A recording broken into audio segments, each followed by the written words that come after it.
Every experience along the way is important.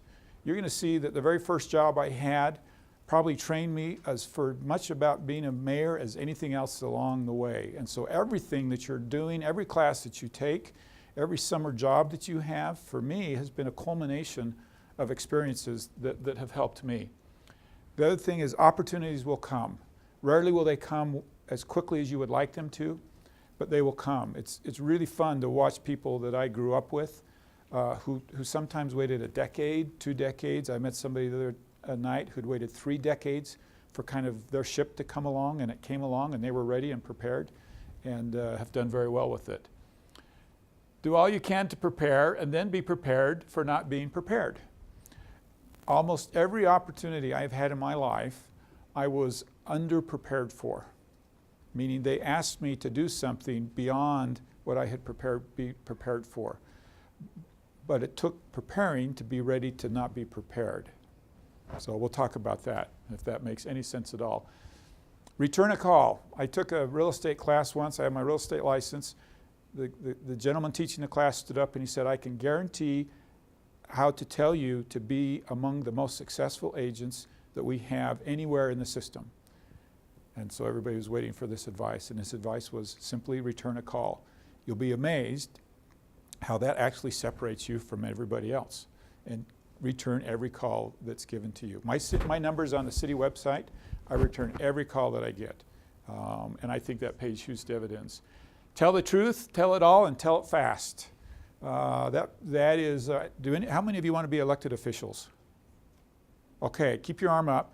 Swear to me that you will tell it all. No, you don't have to, but seriously. We'll talk about this in a little bit when we talk about being mayor. But it also applies to every facet of life. I've found that most people really struggle telling the truth. And it's not big lies, it's those little shaded lies that they struggle with. Never stop growing and go the extra mile. Okay, those are quick. Let's keep moving on. In 1979, I went to the BYU semester abroad to Israel, opened my mission call in the Garden Tomb, and went to Taiwan. And served for 2 years in Taiwan. And that's my favorite. Am I in your way of the, I'll try to move around so I'm not, okay. And served in Taiwan, came back in 1981 and continued my studies at Brigham Young University. And this does better sometimes than others. And okay, so here's a really interesting story. I went on my mission and I remember this advice from my mother. She said, don't worry about what you're going to do after your mission. Just go worry about being a good missionary. So I did that. And then guess what my mother said the day after I got home? What are you going to do now? And I didn't have a clue. I really didn't. And some people, they select their career early in their life. They know exactly what they want to do or to be, and they follow that track and they just go after it. And then some of us aren't so lucky.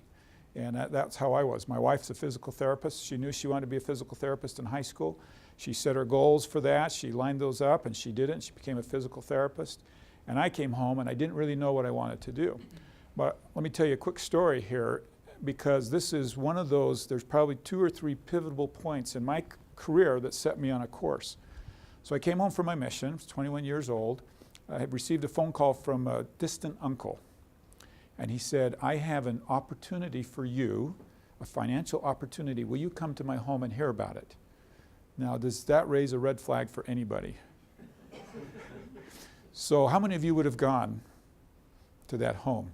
Okay, you're all brave. Good. I'm glad you would have, because I did. Well, guess what he wanted me to do? Sell Amway. Are you familiar with Amway? I'm not sure if it's still as relevant now as it was before, but he wanted me to sell Amway. And that wasn't really appealing to me, but there was a gentleman there that heard I had just returned from an LDS mission. So he started asking me about the church. And I thought, okay, I mean, what return missionary is going to pass this up, right?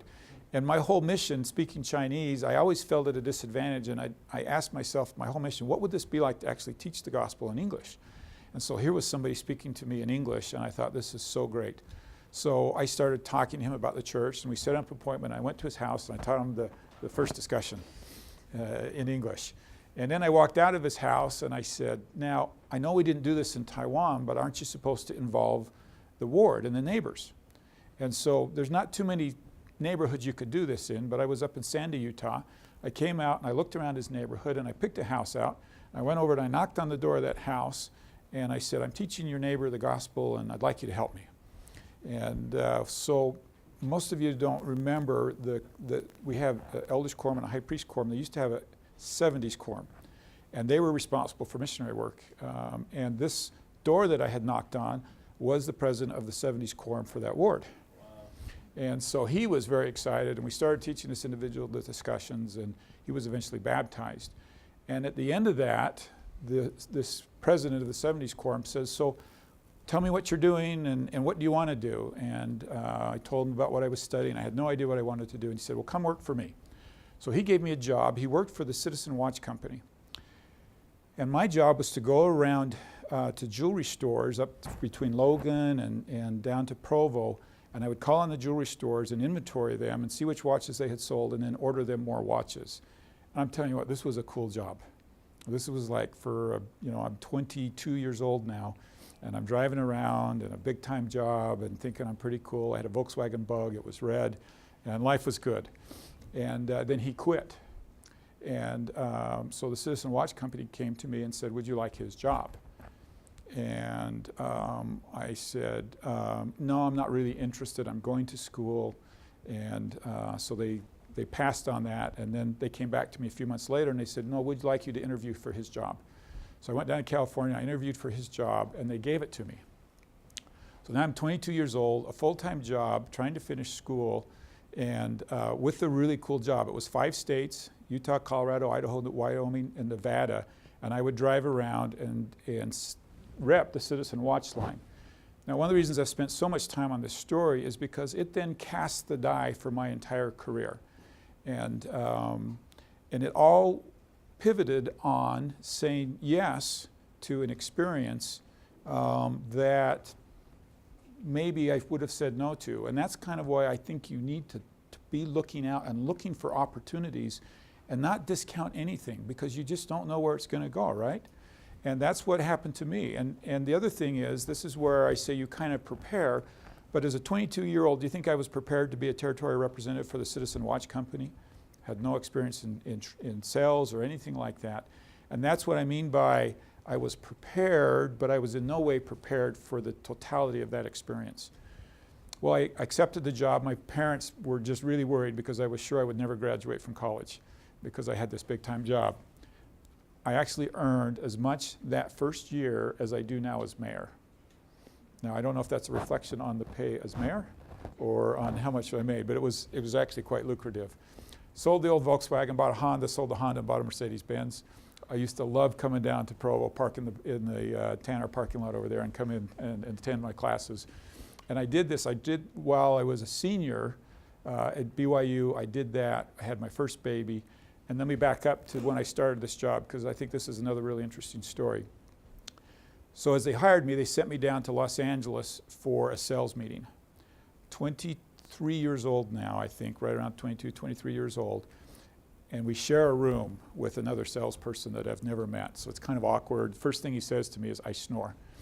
And so I'm laying in bed there, and he's laying in bed snoring, and I'm looking up at the ceiling. I'm 23 years old, and I'm thinking, what have I gotten into? What am I doing? And so I said, I don't know why I really went along the thought processes, but I said to myself, if I can't excel in this, I'm going to quit. And then I said, no, if I can't be their National Salesman of the Year within 5 years, I promise myself right now I'll quit. And that was my commitment, to become the very best at what I did, even at 23 years old. I was so young that one time I flew to Colorado to go call on jewelry stores. Usually I would drive over there. I flew over there. I couldn't rent a car because you have to be 25 years old to rent a car. And so I found a little place that was called Rent-A-Wreck. And I rented this car and I drove in it and it was making all these noises while I was driving. But I had a fabulous experience with the Citizen Watch Company, and I learned that I had a knack for sales. And it came quite naturally to me, not because I was a flashy salesman, but because I implemented a lot of the principles that we had right up there on that first chart, and had a very good experience. And I want to show you something. I think this is kind of funny. So my boss, his name was Jack Zemer. And Jack wrote this memo to all the salesmen, all the regional salesmen in the western area about me. And let me read it to you. He says, the attached copy of John Curtis's confirmation of the spring program he worked out with Morgan Jewelers is attached. He is to be commended on his professional presentation.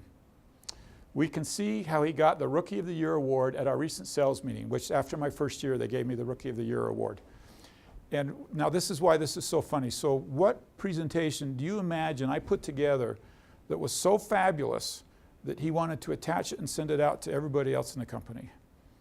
Okay, you ready for this? Because I have it right here. You ready?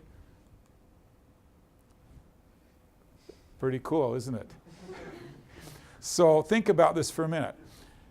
Don't literally look at what it says, because that doesn't really matter, right? It's that I had a computer and I produced something on a computer and sent it to my customer. And in 1985, that is all it took to be recognized as a pretty cool guy. Now, I actually have that computer right here, and I want to show it to you. Radio Shack, who knows what it is? Do you know what it is? Who said TR? That's exactly what, do you remember these? You're not old enough. I'm almost old enough to remember.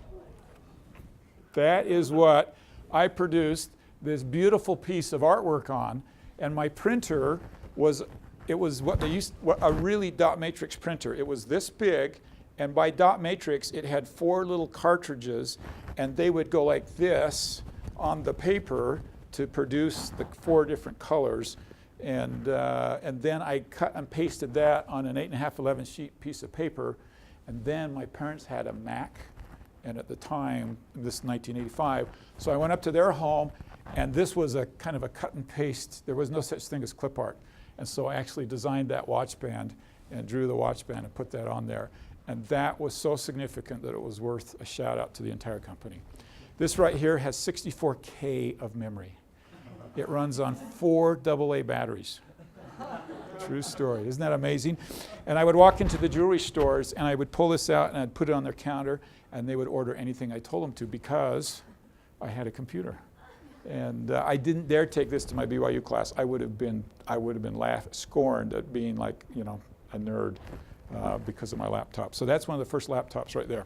Okay, I got to keep going because we're losing a lot of time. So what happened is the second year, and guess what? I know this is really dumb, but I've never shown this to anybody. It sits in my closet. This right here says Citizen Watch Company Salesman of the Year. So in my second year, they named me Salesman of the Year for the entire company. So guess what I did? I quit. Because I'd reached the pinnacle in my mind, and I wanted to try something else. So there was this little jaunt over to Taiwan in between, and I'll skip that because we don't have enough time. I came back, and now this is where the culmination of experiences start to help. Now I have sales experience.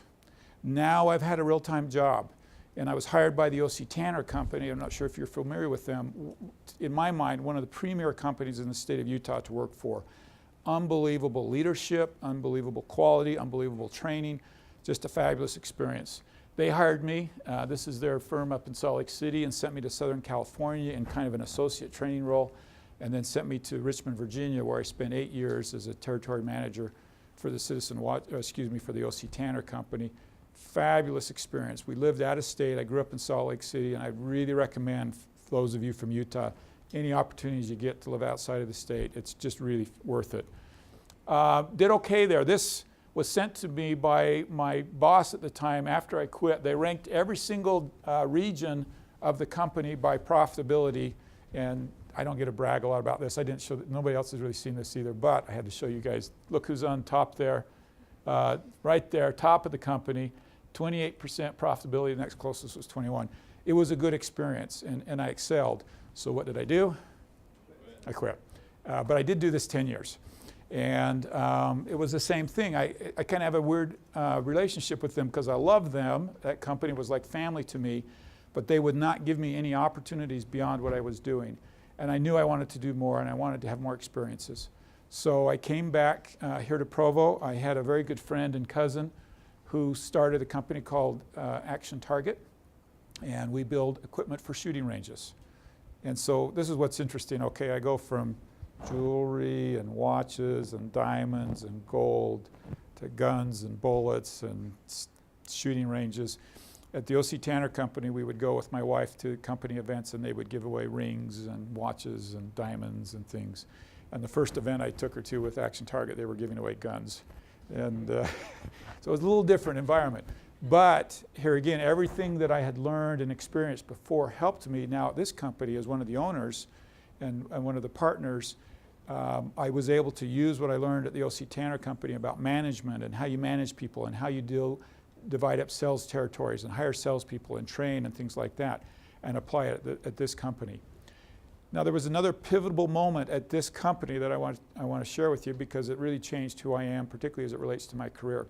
I mentioned I came and joined my cousin, who I love with all my heart. He's one of the most brilliant people I've ever met. He's an engineer. And it was his company. He started it. So I tried very hard to be the type of person he wanted me to be. And it was very frustrating. I was not very good at being him. And so I tried that for several years. And one day I woke up and I said, you know what? I would fire myself. I really would. I'm doing terrible. And that was this breakthrough day for me, because I said, wait a minute. If I would fire myself, I really should fire myself. And so I changed that day. Instead of trying to be like him, I reverted back to who I was and what my strengths were. And I said to myself, I don't care if he doesn't like it, because I would rather that he fires me for not being like him than me fire me for not being like him. Does that make sense? Don't know if that makes any sense. And it really, from that day onward, things started to change. And I experimented on things and I made mistakes, but I was me. And our relationship actually flourished, because he didn't need another one of him. He needed me. And we're very, very different skill sets. Well, this year, when I first joined him, we did a couple of $1 million of business. This year, the company will ship $73 million of shooting ranges around the entire world. And they're a Provo company here, employs 700 employees, and it's a fabulous experience, and was very good for me. But I started to get that itch again. Are you noticing a trend here? I tend to make it about 10 years, and then I get that itch. And I knew that there was more I wanted to do and more I wanted to accomplish, and I didn't know what it was. So I started structuring my work there to cut back on responsibilities and hire some people to do my work and cut back on my responsibilities. And made the mistake of paying attention to politics. And what happens when how many of you are bugged by politics? I was bugged. It bugged me. And so I was almost compelled to get involved. And the mayor's race was coming up, and I decided to throw my hat in for that. And campaigning was, well, we've just gone through this campaign season. How many of you like the campaign season? Can you imagine how much worse it is if you're a candidate? It really was not a pleasant experience for me. I worked extremely hard, knocked on hundreds and thousands of doors and fundraised, and I was running against a really good qualified candidate, a candidate who was born and raised in Provo, came from a large family and had a large family, and all of them had stayed in Provo. And every door I went to, I knocked on in every neighborhood, and they said, oh yeah, I hear you're a good guy, but I went to school with your opponent. Or his son lives around the corner. And it was very hard. But on November, I don't remember the date, November of 2009, I was elected to serve as the mayor of Provo. And I'm here to tell you, it's absolutely the most fantastic experience of all of these experiences that I've had. This has been absolutely the most wonderful experience that I can imagine of being mayor of this great city. And have enjoyed really every minute of it. So let me tell you a little bit about being mayor. This was the inauguration. Now, remember, I was elected in 2009. Who remembers what the economy was like in 2009? Some would call it the worst economy of our lives. And yet, you heard in my introduction some of the things that have happened in Provo. That was just 3 years ago. It's been a marvelous experience. And Provo city is on a roll right now that is unbelievable, that exceeds. We have more economic development going on in Provo right now than in all of our history combined. It's really a fabulous time for Provo. So let's talk about it a little bit. A mayor's responsibilities. I had fun with this as I was putting the slide together. So let me just zip through some of these. How many of you realize exactly what a mayor does? So I'm responsible for an airport, a golf course, all of our parks, all of our recreation programs, junior jazz, the police, the fire department. I have a lot of fun with elementary kids when I talk about this. So who's responsible for you when you flush your toilet for that water? It's me. I'm your guy. How many of you actually think about that when you think of me? We have a justice court. I'm responsible for all zoning enforcement, all of our legal issues. We have a number of lawsuits in the city that the city is experiencing. We have a beautiful public library. I'm responsible for that. We have a public power entity, a power agency that I'm responsible for. When you turn on your light, that's the city as well. All of your streets, your trash collection, stormwater. Remember, if those of you that were in Provo a year ago when we had those record runoffs, we were all thinking about floods. That's the mayor's responsibility. Water resources, our fresh, clean water that comes into the city to make sure we always have enough to eat. Redevelopment, now this is, a lot of people don't understand redevelopment, but responsibility for redevelopment of certain parts of our city that need to be redeveloped. Economic development is a big responsibility. The finance department, we have a budget of $150 million. A cemetery, I'm responsible for a cemetery, and things like our Covey Center. So those are some things that I do. And so I kind of had some fun, and I went back in my calendar, and just for the fun of it, I took a typical week so I could kind of share with you what a week was like for me. And this is not too different than every week that I experience. So I'll go kind of quickly, but to just give you a feel for the things that I do. So the first thing on Monday morning, I meet with, it's kind of a set time when I meet with certain people that report to me. Corey is my deputy mayor, and I meet with him Monday morning at 8 o'clock. At 8:30, I meet with the chief of police, and we sit down and talk about police issues. At 9 o'clock, the fire chief and the police chief sit together, and we talk about all the public safety issues of the week. Do you know in Provo, we average 200 calls a week for our fire department. They're going out 200 times a week in Provo. So we go through those, we look for trends and issues, and then I meet just with the fire chief alone after that, and we talk about issues. Then I meet with Wayne Parker. Wayne is the chief administrative officer of the city, and we meet with him on a weekly basis. Then I go into a staff meeting, and then you can see we lunch for Tracy's birthday. Tracy's one of our administrative assistants in the office. Screening for super. I'm not sure what that was. This is last April, so I can't actually remember what that appointment was. And then we went for police captain interviews. I was interviewing we were looking for a new captain, so I was with the police chief interviewing for new captains. And then we have what we call an RDA, Executive Committee Redevelopment Agency. So I chair the redevelopment agency for Provo, and we had a meeting for that at 4 o'clock. And then I can't read that next one. I'm not sure what that was. And yellow is personal, by the way. So if it's up there, that's my personal time in yellow. If it's blue or green, that's usually city. You notice on Sunday, too, we had a court of honor. So that was a day. That was Monday. Tuesday was council day. Now, every other Tuesday, we have city council meetings, and that one's then pretty predictable. I had, this is kind of funny. You see what it says at 7 o'clock? Can anybody read that? Leave it alone. So what happens is I go into my calendar, and usually with green, I block out times when I don't want them to schedule appointments. They always schedule them on top of the green. So finally, I went in there one day, and I wrote in the green, leave it alone. And they left it alone for several months, and then they started scheduling in that time again. So that you can see that 7 to 7:30 is one of those few times I actually have some time to myself. So we had a budget meeting at 7:30. Then I met with our director of customer service. This is another meeting here that I had to slip out for. Then I met with all my department directors. Brent Brown, we had a meeting to settle a lawsuit that we had going with him. Sherry Hall was a council member that wanted to work with me. Work meeting then we go into with all the city council.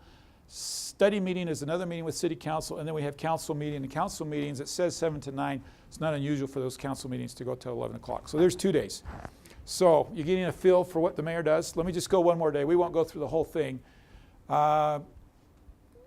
Police ops meeting right here. Community, I can't even read that one. Captain interviews right here. This was a neighborhood meeting with some neighborhood chairs. Rooftop concert series. How many of you have been to the rooftop concert series? Pretty cool, isn't it? So this was a meeting to discuss rooftop concert series. Can't read that one.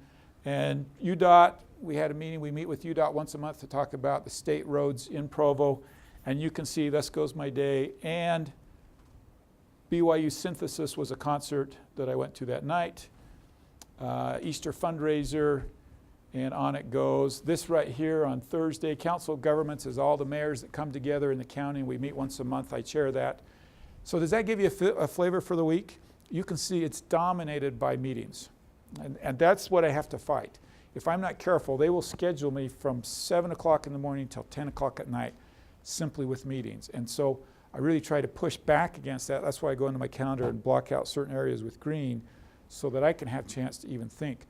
Now, I receive a fair amount of emails. I mentioned my cell phone is on the city website. A lot of people won't call me. I think they find they don't want to call the mayor on his cell phone, but they will email me. And so I'll spend usually about 2 hours a day answering emails. And so you can see at the end of the day then we squeeze in a couple hours for emails. And then usually what happens is I don't get them, I get behind during the week. And Fridays are my day off. So you can see on Friday I met with North County mayors, all the counties in the North County meet together once a month for breakfast. I met with them. EMS conference, gurus, they were the EDIT gurus when they were expanding. I had to go meet with them.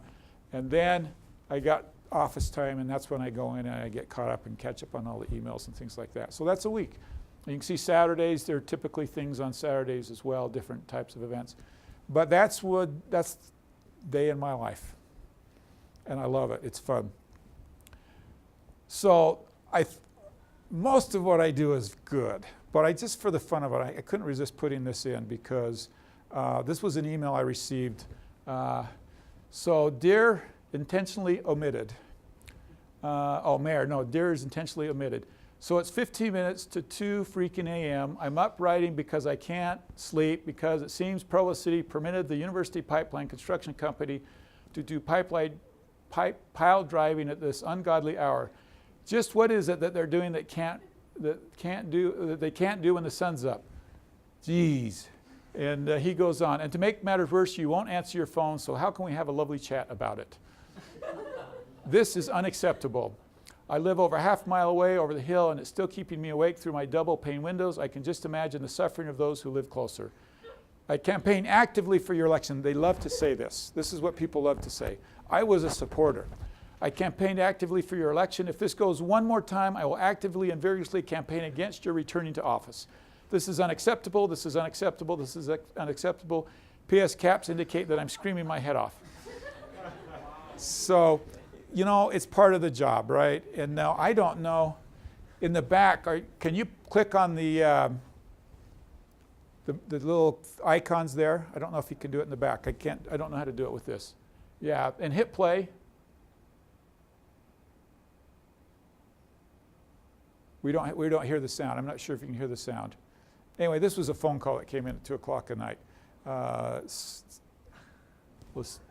Okay, yes, there we go. Start it over.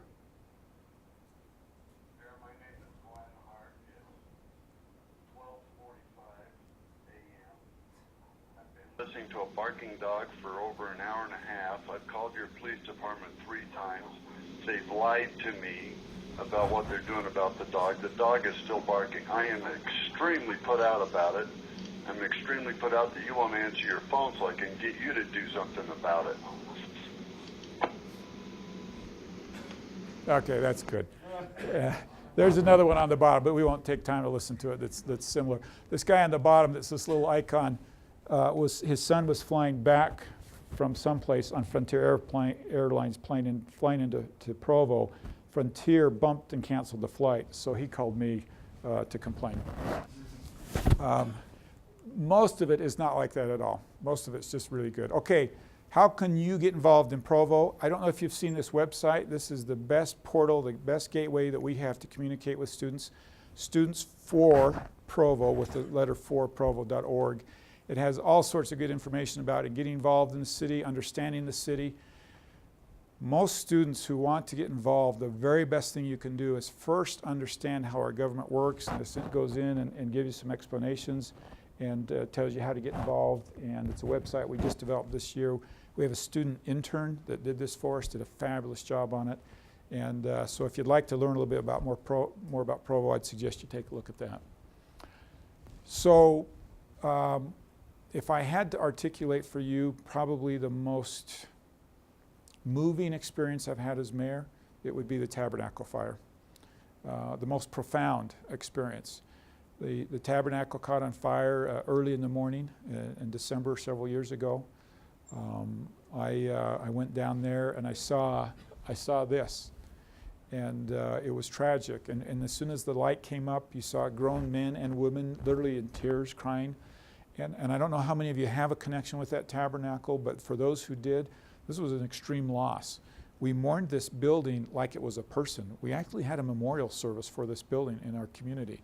It was really a very interesting experience.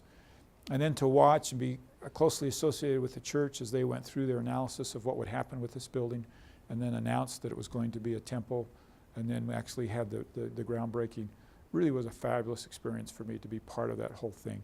People are now accusing me of being the one that started the fire because a temple is so good for Provo. So they said, you know, when it happened, it seemed like such a disaster.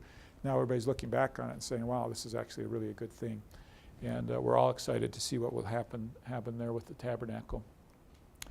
So how many of you read this post? I love social media. This is one of the things I think that we're doing fairly well as administration. We do more social media than any other city that I'm aware of. And I love to blog. And a couple weeks ago, the council was getting ready to talk about booting and towing. How many of you had a booting and towing story? Yeah, a bunch of you. How many of you know somebody that has a booting and towing? Everyone, right? Everybody knows somebody. So I just sat down one Monday morning and I typed this out, and my blog for me is kind of where I think out loud. A lot of what I do is so formal. I don't get the luxury of joking, and I'm being recorded right now, and you think of what's happened to Mitt Romney. Every time he's recorded, they take something he says, it twists it around, it doesn't sound good, so I'm always really careful. The blog's one spot where I just kind of let my hair down and share my feelings. So one morning I got on there and I started to talk about booting and towing. I didn't think much about it at all. I posted it. I went back a couple hours later and I said, you can track the number of people looking at it. I said, oh my goodness, something's going on here. What's happening? Well, so that was Monday morning. The council meeting was Tuesday afternoon. Between Monday morning and Tuesday afternoon, 30,000 people went and looked at this blog post. The blog post asked for stories about booting and towing, your horror stories. Between Monday morning, Tuesday afternoon, 700 stories were submitted either through a comment or through an email on that blog post. Really and I remember I'm 52 years old, so for somebody my age, and now think back, this is a great comparison, right? To the Citizen Watch Company, where that dumb little flyer, that was cool technology at the time, to this point in my life where I can communicate with 30,000 people at almost no expense instantaneously, and they can communicate back with me, and I can respond back to them. It really is a marvelous time for government. And as government figures out what to do with the social media tool, it is really powerful. Most of the people who read my blog are not into government. And so a lot of politicians, I think, make the mistake of writing a political blog because they want to appeal to people who are into politics. And I've taken the tack that I want to appeal to people who are not into politics. I call them my soccer moms, people who don't have time to spend a lot of time but want to take just a few minutes to see what's going on in the city. So we just crossed 400,000 visitors to the blog, page views, and I've been in office 3 years, so figure that out, 125,000 people a year that I'm communicating with. I figured it out the other day, and it cost me 0.00006 of a cent per view on my blog to communicate with residents. Isn't that fabulous? And we can do so instantly, just like that. So look at Student for Provos. If you also want to know what's going on, look at my blog, and hopefully that'll help you be in tune. So I want to talk about branding. Have you noticed that we rebranded in the city? So as a mayor, I've dealt with a number of incidents of police misconduct, which resulted in me forcing an audit on our police department. Sounds pretty tough, right? I raised power rates for the first time in 23 years. Sounds tough, right? I had a councilman that for the first time in the history of the state of Utah, we were going to remove for unethical behavior from the council. Pretty tough, right? What else? Oh, iProvo. I don't know if you followed iProvo. Before I took office, iProvo was touted as the most difficult problem for Provo City. None of those were as hard as branding. Branding was the single hardest thing I've done. And the reason why is we have 120,000 people who have an opinion about branding, and it's a strong opinion. And so we undertook this branding program, and it was tough. Came out with a number of logos. People didn't like them. We changed them, refined them. And now this is our new logo right here. I hope you've seen it around town. The tagline, "Welcome Home," really, really resonates with people. We have millions of people around the country that have had an experience with Provo and feel a connection to Provo. One of the difficult parts of branding was I've got a police department with their own logo, their own brand, a library with its own brand and logo. And using this design, we were able to tie what we call our asset brands into one logo that let them be independent, and yet when people see it, they still think of the city logo. And there are three things that we wanted to emphasize. We did a lot of research with a branding firm. Three things that stuck out about Provo. One was our people, unique, friendly people. And isn't that true? I mean, the people in Provo are just unbelievably friendly and innovative and creative. The second one was our recreational opportunities. Oh, by the way, the friendly, you can see that's why we picked this font. We wanted a friendly font. Our recreational opportunities are symbolic here with our mountain. You can kind of see the river and the lake. And the third category is our innovation and the creativity and enterprise nature of our people, and that's the sun rising. And so that was our branding experience.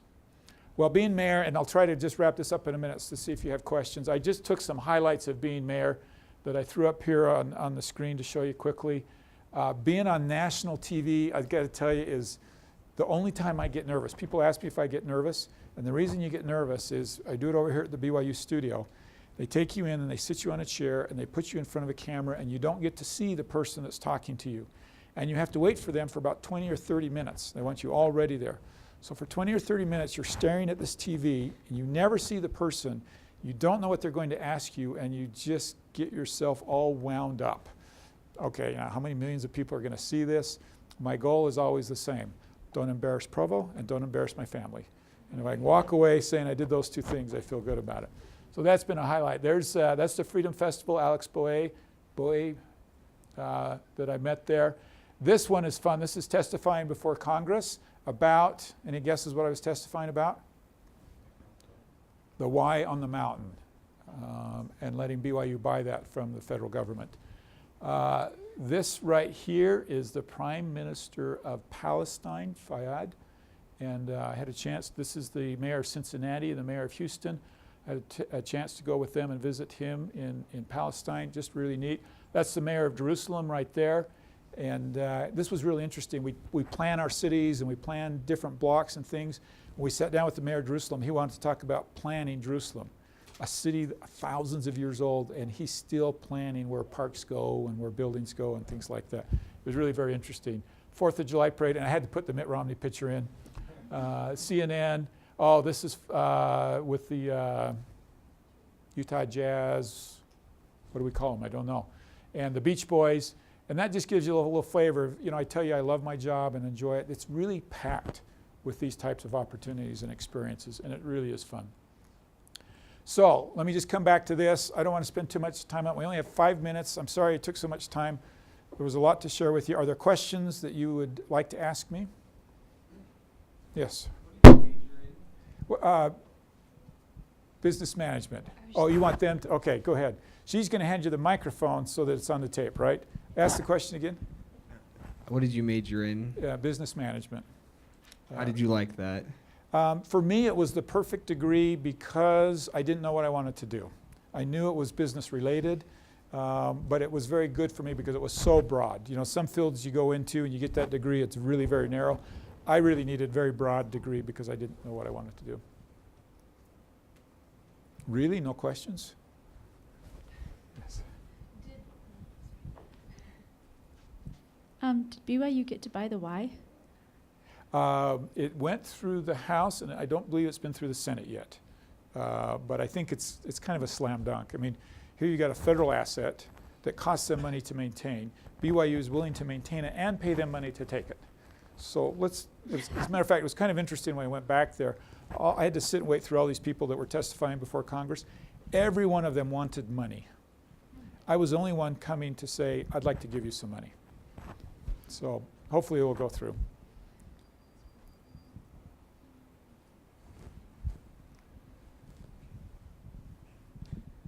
With the busy schedule you have to keep and all the meetings, does it ever get old? Does it ever get you down?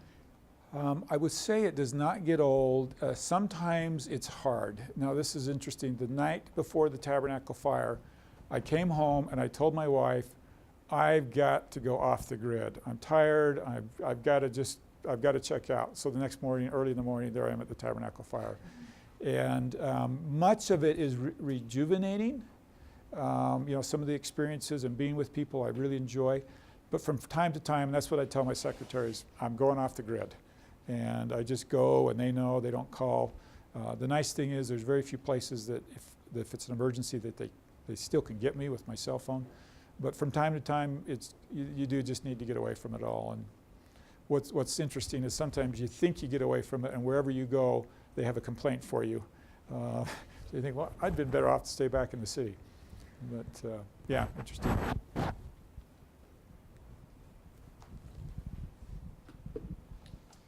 So my question is, many of us, we want to get into politics at a state or national level, but how can getting involved in politics here at a city level, a community level, how can that prepare us, or how can this turn into a great career for any of us? Yeah, very good question.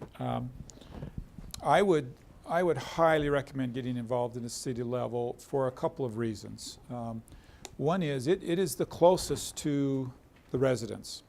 If I have, you hear the joke about 4 government workers standing around watching one dig a hole. If that ever happens in Provo, I get a phone call because we're so close to those that we represent. In Washington, you're a great distance away from those that you represent. So I really like it for that. The other thing is there's a tremendous need, and you can really make a difference on a local level. If you go back on a federal level, it's hard to get those opportunities. And clearly, I think the experience that you can gain at a local level will prepare you and help you get those federal opportunities more. And at the end of the day, I would encourage all of them. I'd get involved on all levels. They're all very, very different and function very differently. So I'd recommend all of them. Do you feel that you've made the greatest difference through legislation or through other means? Well, in Provo, our form of government is not too different than what you find on the state level and on the federal level. We're separate branches of government.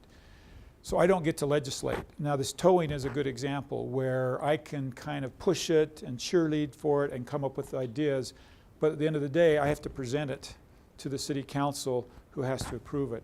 So for me, the answer is not legislative by the nature of my job. I get to do, there's a tremendous amount that I do that it's administrative that I don't need to do legislatively. So all the economic, a lot of the economic development, meeting with people and making things happen, for me is on the administrative side. I actually feel like that suits me better. Some people are good at legislation and some people are good at administration, and I think my background is more geared for administration. I don't know how many of you know Senator Bramble, state senator. He and I talk from time to time. He is unbelievable at legislation. He can get anything through. And he says, but I'd be a lousy mayor because he's not as good on the administrative side. So it's really a very different skill set. And it's a good question because a lot of times we send people back to Washington because of what? Because they've done something else well, but it doesn't mean they're going to be a good legislator. It's a really different skill set. Wherever she goes, I'll answer that question.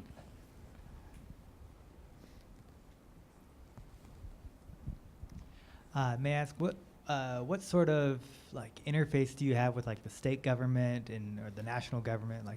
What's been your experience like there? Well, one of the great experiences that I have as part of being a mayor is actually being able to interface with state and federal government.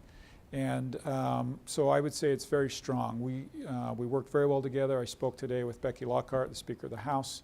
It's not unusual that I speak with our state legislators. And the federal legislators are very responsive, and that's, again, part of the fun of it, is I get to meet with them and work with them on a pretty consistent basis. Yes, and by the way, I know the time's up, so if you leave, you will not insult me. That's just fine. I'm wondering how your really busy schedule affects your family and how you balance out family time. I mean, I saw that you had blocks, that you talked about, but how does this all play into family?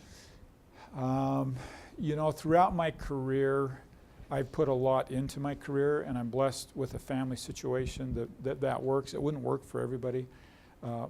My wife is very, very good at blocking the calendar. And this isn't a week with vacation in it, but she's very, very good at getting family vacation in the calendar. I only have a 14-year-old at home now. I have 6 kids. There's only one left at home. And so it's much easier to spend that much time away. But it is something that is tough. And it's, I think that's part of the sacrifice a family makes when you get involved in something like this. And I look at it as a once-in-a-lifetime opportunity. This window will come and go, and I feel like, wow, I have to throw everything into it, because once it's done, and that'll be my only chance. That's good, yeah. Sorry. I'm just curious, what took more of your time? Was it being in business management and working with businesses, or is it as mayor of Provo? Definitely this mayor role takes more time, but you notice one of the things I said on there is to go the extra mile. Well, it's still up there. It's amazing how getting to work 5 minutes before everybody else puts you ahead of everybody else. And leaving work 5 minutes after they do, it just is the differentiator between good and great is so small. And so through my career, I've always tried to put that little tiny bit of extra effort in, and it's paid dividends. And so I've always, as I said, I've always put a lot into a career. Mayor, it's not so easy to do. In my career, I could go home at 6 o'clock at night and turn it off. And that's one of the biggest differences, is this never goes off. There is such a fine line between what I do as a mayor and what I do as John Curtis or the father. I go to church, and guess what? People want to talk about city business. I go to a girls' soccer game, and guess what? They want to talk about city business. But I go to a Beach Boys concert as the mayor. And so you see how it's a very fine line between when I'm actually a mayor or just an individual, and it almost doesn't exist. One of the things as mayor is I learned I had to give up my personal identity, and there really is no separation between John Curtis, the mayor, and John Curtis. It's just all the same. We good? You want to keep going on questions? If you have to go, that's all right. I'll keep answering questions. So I know aspiring politicians debate whether or not they're going to make their push young, or they're going to wait until they don't have kids in the house. Similar to your situation, what would you recommend is best as far as your family life is concerned, is to enter the political sphere at what stage in life? That's a really hard question. When I was very young, I was called to be an LDS bishop, and that took equivalent amount of time. And my kids were so young that they were in bed by 8 o'clock and didn't miss me much of the time. And I think probably the worst age are those early teen years. And if I were going to concentrate a lot of time at home, that's when I would be at home most, is those early teen years. Before we go on, I think he needs to have one more opportunity to hear applause. Oh, thank you. Thanks. Thanks.